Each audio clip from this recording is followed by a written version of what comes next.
could we maybe walk through a more simple example? Yeah.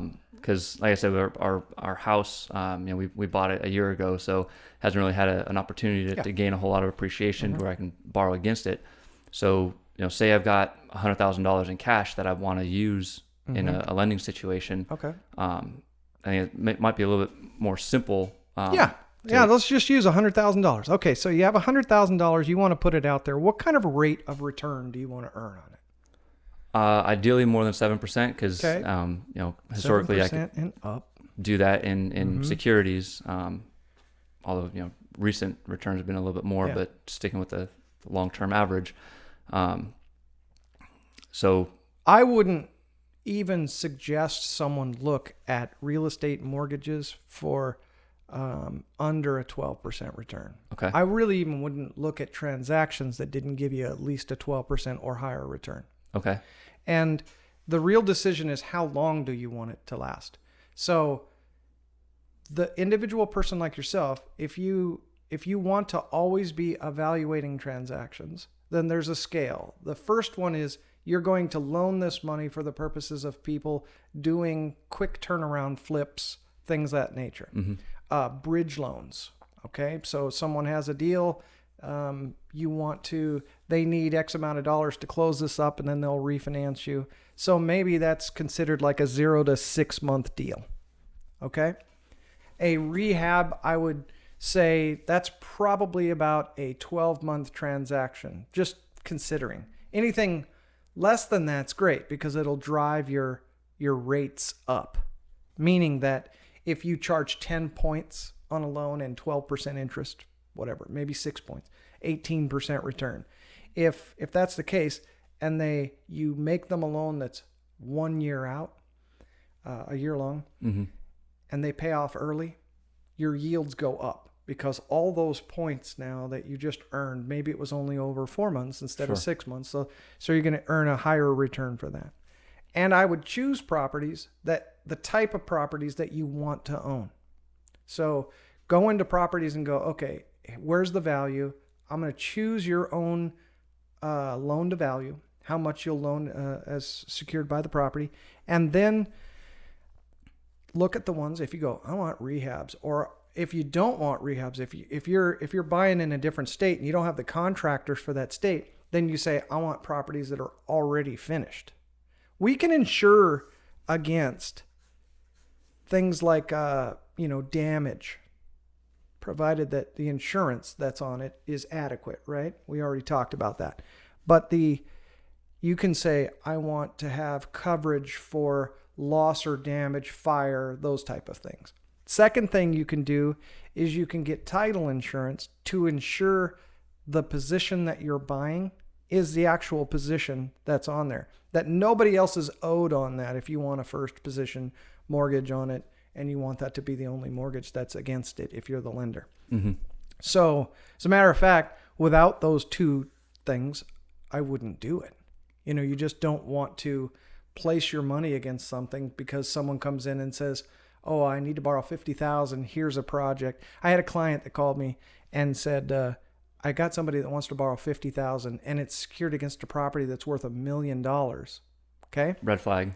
Well, yeah, but as I explained this, it was a second position, which I don't care about seconds. There's no difference between the first mortgage and the second mortgage, other than if you're subordinate or in second position, your exposure is what the underlying first is. For instance, $1 million property, they owe $400,000 in first position, and they want your $50,000, and they're willing to give it to you in second position. What you need to do is you need to add $400 to your $50,000, so that's $450,000 total, because you're subordinate, subject to this underlying first. $450,000 against $1 million is still a good thing.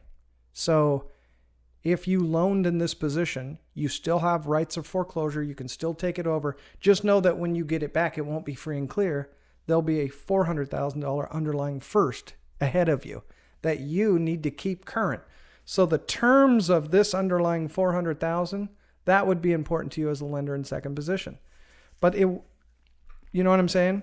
So this is what we call CLTV, combined loan to value. Okay. If you're not in a first position, if you're in a subordinate or secondary or third or fourth position, you then have to say, okay, what are the terms of these underlyings?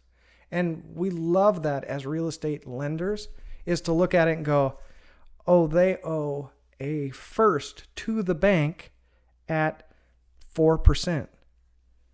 That's a ready-made loan for you. If they don't pay you, you get to take it back. And it's not going to be a loan that you're liable for. Let me say that again. If you can't, let's say that this is your deal. Okay. Well, let's go back to $100,000 again. Okay. So you got a $100,000 property.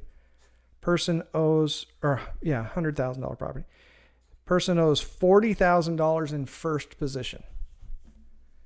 And they want to borrow from you $5,000.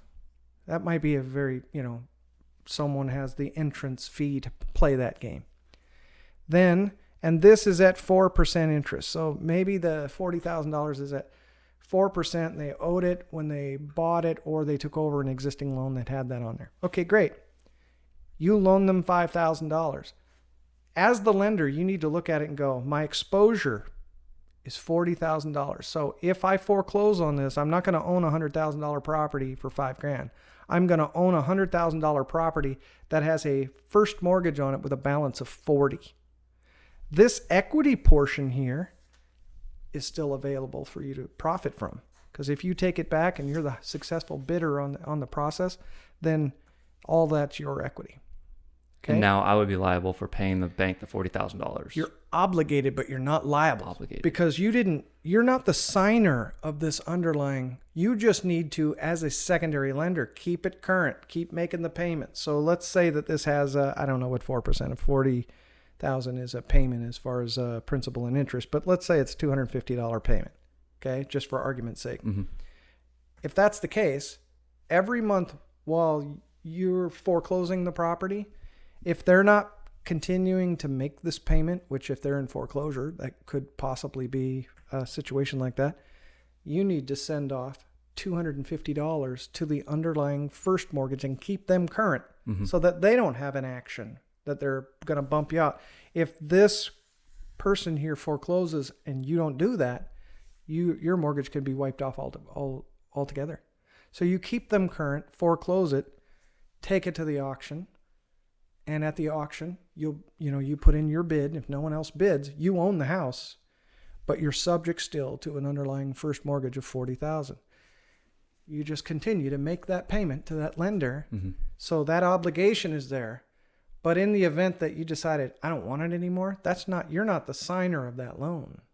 When you take it to escrow, for instance, and let's say you took it back and you now have this property in portfolio and now you sold it. They'll be paid off from that proceeds. They get paid off first, then the second, and then the third.